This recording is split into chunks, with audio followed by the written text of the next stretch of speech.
People think open relationship means we have sex with other people. It's just open communication. It's being able to talk about this stuff, because if you think slapping a label like monogamous onto your relationship prevents your partner from being attracted to other people or potentially leaving you or any of those other things, you are sadly mistaken. No label is preventing any of this. In fact, quite the opposite. Avoiding talking about it or pretending these things aren't perfectly natural and normal is actually what erodes relationships.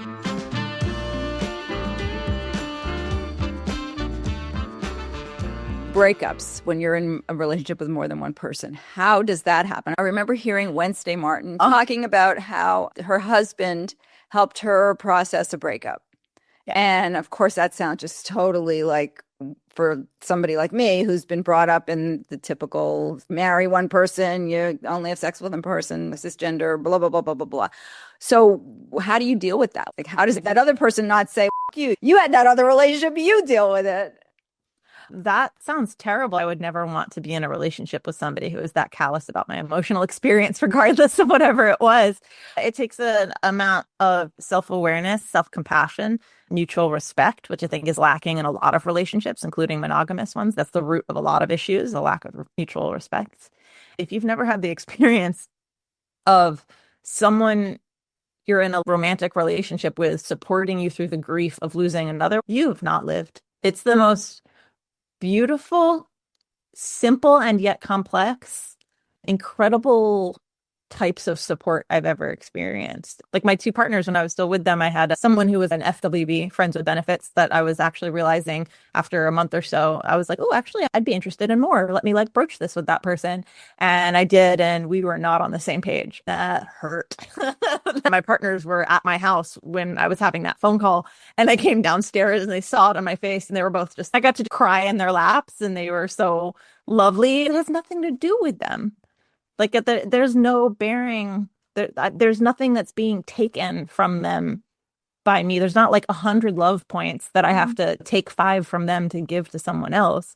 They just want to make sure that whoever I'm choosing to spend time with or share myself with, that they respect me, treat me well, treat me at least to the standard they hold, if not better. That's right. Mutual respect. That's love. We confuse relationship. We say we want partnership, but really are trying to get ownership. You can't have partnership where there's ownership. Even the idea of I could never be polyamorous because I could never share my partner. You can't share your partner because you don't own your partner. You get to decide if you want to be in a relationship with somebody who has other partners or not. You don't get to decide whether your partner has other partners. It sounds subtle, but it's a big difference. And I guess if everybody has the consent conversation and the understanding conversation, even if they're not on the same page, it's your choice to be with this person, knowing they'll be with other people. Now, on the breakup thing, does it help when I get dumped? It feels really crappy. When I don't get the call or text I'm expecting, I have anxious attachment. So I go into this whole panic, and of course I make it all about me, and it has nothing to do with me. So does the fact that you can go downstairs and have somebody give you a hug make it easier? The short answer is yes, but not all relationships are the same. My two main partners don't have the same needs around that area. They have different boundaries. My partner here in the UK is much less experienced in this, so he wants to hear less. That being said, he's also extremely supportive, especially if I'm having a challenging emotion, and he's able to manage his own experience in order to be there for me, which is a wonderful quality in doing anything that causes him unnecessary discomfort. It's two people responsible for our own experiences. Our relationship is where we meet and say, hey, I agree to check in with you first. If I'm going through something big emotionally, if it is involving another partner, I'm going to check in with you first. Hey, are you available? If I could use 20 minutes of support, venting, or workshopping an idea. Are you available? Yes or no? Great. We proceed, rather than dumping everything on them, getting upset if they're not the exact kind of support that you want in your head, but you never communicated to them. It's personal responsibility. No one's a mind reader. My partners need to communicate to me what their boundaries are. I need to honor them once I know what those are. And that's how relationships are created. And those boundaries change. My partner here has gotten more experience seeing how I show up, has now started coming to events, meeting friends of mine, meeting other partners, being in community. he's has relaxed because he's seeing a lot more, experiencing a lot more. He feels a lot more safe, capable, understanding what this all is. So his boundaries have changed. They've widened. They've opened up. He's become a lot more curious about certain things that he wasn't before. That's open relationship. People think open relationship means we have sex with other people. It's just open communication. It's being able to talk about this stuff, because if you think slapping a label like monogamous onto your relationship prevents your partner from being attracted to other people or potentially leaving you or any of those other things, you are sadly mistaken. No label is preventing any of this. In fact, quite the opposite. Avoiding talking about it or pretending these things aren't perfectly natural and normal is actually what erodes relationships. Talking about it is different than doing it. At least talk about it. I'm curious about consensual non-monogamy. I'd like to learn about it with you, because those relationship skills will strengthen our relationship no matter what we decide. Being curious and taking action is different. I'm putting out this masterclass and I have a short piece because I think it is something that people might think about. And if you can communicate, and communication is all about how you talk to your partner. It sounds to me, though, to be in whatever successful, contented multiple relationships with multiple partners, you got to be a really good communicator. That's true in monogamy too. 1 or 10. Exactly. I remember hearing this from Dan Savage, who talked about the fact that even in homosexual relationships, regardless of whether you're 2 men, 2 women, or any kind of relationship, as I was starting to learn like this whole how the world is bigger than just my little myopic view of it, that when we get into bed in a heterosexual situation, that you get into bed, you know where it's headed. You don't need to talk. It's an understanding. You get in, call it foreplay, and then penetrative or oral sex. Something's going to happen. But you don't know which way it's going to go when you're in a same-sex relationship or when you're in a multi-partner relationship. Having those conversations ahead of time, not in bed, is what really makes it better than a typical monogamous heterosexual relationship. Communication is lubrication. I think Esther Perel says foreplay starts the second you finish the last session. Yes, it's all leading up to it. Well, we talked a lot about that. Let's shift, because a lot of people think if you're open, you must also be kinky and have wild sex and wild parties. I know that's another phase of the business you're in. I was at the ASECT conference, the American Association of Sex Educators, Coaches, and Therapists. And I made the joke that I told somebody I was vanilla, and they were shocked, because it's the only conference you can tell somebody you're vanilla and people are surprised. And sex tech was probably the same. And I loved that there were so many different people that do practice different, whether it was sexuality, relationship, gender, whatever it is. Are most people who are in some form of open relationship, whether polyamorous or non-monogamous, into kink?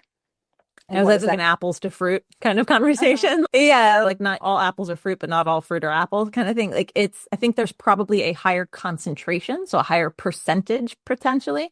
We don't have the research, but based on anecdotal experience and clients, there's probably a higher percentage of at least kink curious people within alternative lifestyles. For that very reason, they're already open to questioning the status quo. They're exploring curiosities in relationship dynamics. Why not explore sexually or vice versa? I don't know that one requires the other. As someone hosting high-end play parties for almost a decade, you don't have to be non-monogamous to go to a play party, and you don't have to go to play parties if you're non-monogamous. These are 2 separate things. These are relationship dynamics. These are environments. These are sexual curiosities. These are separate things. They're all fun ingredients to play with and get curious about and explore, but there's not like oh gosh, if I'm going to be in a polyamorous relationship, I better get a leather gear outfit like that. That's not, if you want to explore that, sure. But you don't have to participate in a play party if you go to a play party. Let's be clear about that. I love that. First, what is a play party? How does one get invited to a play party? What happens when you go to a play party? There's a lot of information in the questions you just asked. I'll answer. We'll do a brief synopsis, and I'll say that because of this, because these are not new questions, these are not rare questions, so many people are interested in this space, so many people are stepping into it and exploring. I want to make sure people have the answers they need to feel confident and to do it with less risk and sexual risk, emotional risk, all of the above. So I have actual educational resources on my website as well that are specific to play parties, in addition to opening up your relationship and that sort of thing as well. To touch back on what you said, yes, the most important thing People assume, oh, if I'm going to a sex party, I must have sex because why would I be going? People are going to judge me. No, absolutely not. Like right out the gate, no. If you feel that pressure, you're at a shitty sex party. It's not you, it's them. That is absolutely not acceptable in this space. It's a space where you are safer to express in those ways, and that includes play, and play meaning sex or any sex act if you want, but it's not a requirement. You'll hear me use the term sex party and play party interchangeably. Some spaces, they mean different things. Sex party means anything and everything is possible. Play party is no penetrative or only cuddle, like a cuddle party. I use them interchangeably. So know that if I say play party, sex party, play party. First, we'd have to define kink. Generally, you're invited to bring your own toys. Sometimes, depending, there's private parties, there's public parties, there's parties you can just buy a ticket to online, all the way through to the kinds of parties I curate are application only. You get referred through one of our community partners, submit an application, then we have an approval process for our guest list because that helps us create a very specific environment. It's not a hot or not competition. It's a who are you? What are you about? What are you interested in? Where are you at on your journey? Is this the right event for you? We're watching different ratios from experience level, relationship style and status to age, not in a discriminatory sense, but to make sure people who are looking for the same things. Like otherwise, why are you paying a premium price for a party that's not curated? That's the level of curation I get excited by, that I like doing. But like I said, there's plenty of parties you can just buy a ticket to and go. And there's a space in between those two, all kinds of kinds. So there's specifically kink fetish parties, which are going to lean more towards leather, bondage, that fun stuff. There's poly parties, swinger parties, different types. Even within those spaces, communities can look different. In the E&M poly space, parties will often have a theme, like something to inspire, like dress as though this. But then in the swinger space, it's a lot of masquerades, like masks and things like that. So it's figuring out what you're looking for. What are you curious about? What do you want to try? And then finding the right type of party to go to explore. Remember that if your first party isn't everything you wanted it to be, there's so many other ones to try. It doesn't mean they're all like that.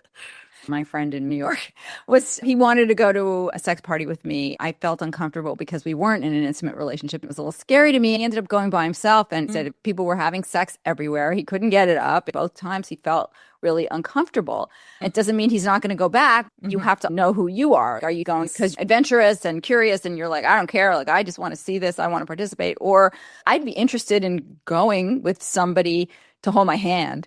I don't know whether I would participate. And I think I'd probably be more like your partner in the UK who's, okay, show me. And maybe next time I'll get a little more adventurous. So I think especially for my audience, if you want to go to a high-end party, which is the way I at this stage in my life would want to, because I'd be too nervous about so many things in a place where it wasn't curated and I didn't know who the people. How do you get involved if you've never done it before and you don't even know what you don't know?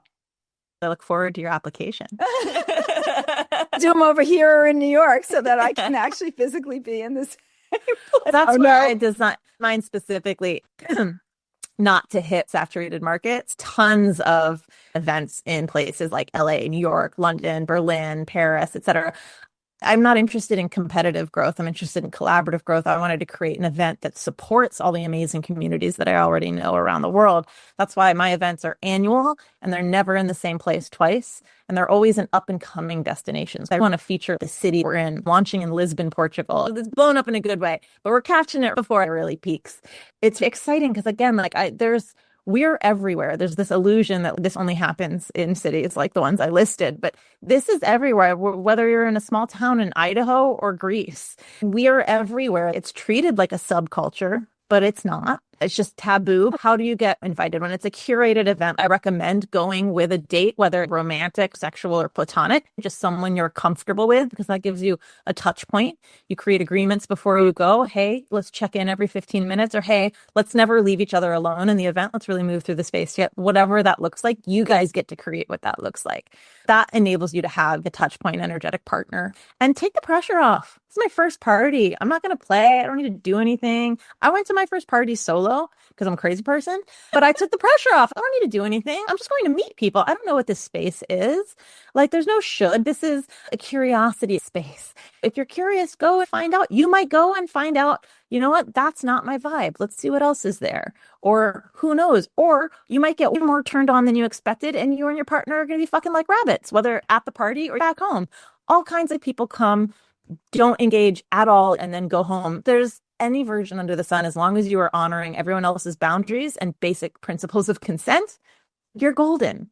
If you're looking for high-end stuff, there's public and private parties. Public ones, a lot of them, you can just buy a ticket. That ranges anywhere from kinky raves to poly parties, stuff like that. There's usually some sort of vetting, even if it's just apply for membership just for their own liability. Membership can be free or like $8 a month. So it just depends what you're looking for. And then there's more luxe offerings that is like referral based. That's why my party is through community partners. So folks like yourself who have a wonderful audience who's already asking the important questions. I know, hey, you're already on track to potentially be somebody who would really add value in this space. You're not just somebody off Instagram or what have you who searched the word sex and this popped up. I know you're looking to learn more and grow. So I want someone like you to be a community partner with a link to my event promoting to your audience, because I know you're already vetting to that degree. Then they get to apply, and that's the second level of vetting. And then the folks who make it past that and are the right kind of fit for this particular event, they get invited to the ticketing page. So that's that kind of process. But then there's, like I said, there's monthly membership stuff. There's a lot of times play party communities, they'll either have a monthly or a quarterly party, but then bi-monthly or monthly, they'll have like social events as well that are non-play, going bowling, meeting up for a happy hour, like that kind of stuff. Because again, this is about community at the end of the day. There are events that are just events. But then there are community-based spaces. My event, again, it's not just the party. We have a whole weekend of programming. The party is the main event, but I want people to connect on a smaller scale in a lower stakes environment before the party. We're doing prefix dinners and rooftop drinks. So people have lower stress opportunities to connect before the event. They have friendly faces in the space already, in addition to everyone's getting referred from communities around the world. So there might be people from the same community. So there's a chance that you're going to see somebody you already know and make new friends. Then we have the party and the day after, an aftercare day. This way, everyone can come down together and process the experience. Wow. The whole thing sounds amazing, whether or not I want to participate in the sex party, just like exactly. The experience, the social experience of meeting people who have similar interests. And that's the hardest thing. I love that. How does two things actually, I'm assuming, and we don't need to go down this road because I know we're short on time, but do you have as part of your courses the questions or the conversations we should be having with our partners? I'm assuming there's some, because that's really critical. Where does one find any kind of parties or just the information beyond the high end, someone who can't really afford to go to Lisbon and do something quite as curated? What's the best place to find that kind of information? I wish there was a hub, and there's a reason my company is called Passport to Pleasure. So stay tuned as we grow. Right now, there isn't a central hub. There's some apps. Absolutely. There's a good solid, I'd say 2 handfuls of like E&M, sex positive social apps that are both swiping, platonic or romantic or sexual, whatever, dating social apps that also have event pages as well. And they'll have, whether they're US based, global, what have you, they'll have a selection, but by no means, I am unaware of anyone that has an exhaustive list in any one place. And there's all kinds of different tastes. Wherever you are in the world, there is going to be some kind of community, whether it's a local poly meetup and there's 10 of you, or they do munches, non-play meetups at brunch, drinks, whatever. It's a social gathering. There'll be some kind of workshops or something. We're at a time, luckily, where there's so much more availability than there ever has been before, both online and in person. So I would say start following educators and personalities like myself who talk about this kind of stuff. See who we're following. Follow those accounts. Get involved in the comments. See who's in your area. Do searches for polyamory, put your city in, meetup. You'd be surprised. It is out there, and meeting people online or in person is the beginning. Community is the beginning of all of this. Then you start letting people know what you're interested in. I've never been to a play party. I'm curious, but I don't want to play. I'm not kinky. Whatever it is, share yourself with people. It can feel nerve-wracking, but then you start seeing how everyone else is on the same page, it gets less scary because you're no longer in the sex negative mainstream world. You're now in the sex positive world. Get comfortable talking about sex. Where can people find you? A passport to pleasure on all the things, passporttopleasure.com. That's the number 2, passporttopleasure.com, Substack, Instagram, YouTube. Great. And I will have links to everything below. Thank you so much. This was hugely enlightening. I'm definitely going to have you back.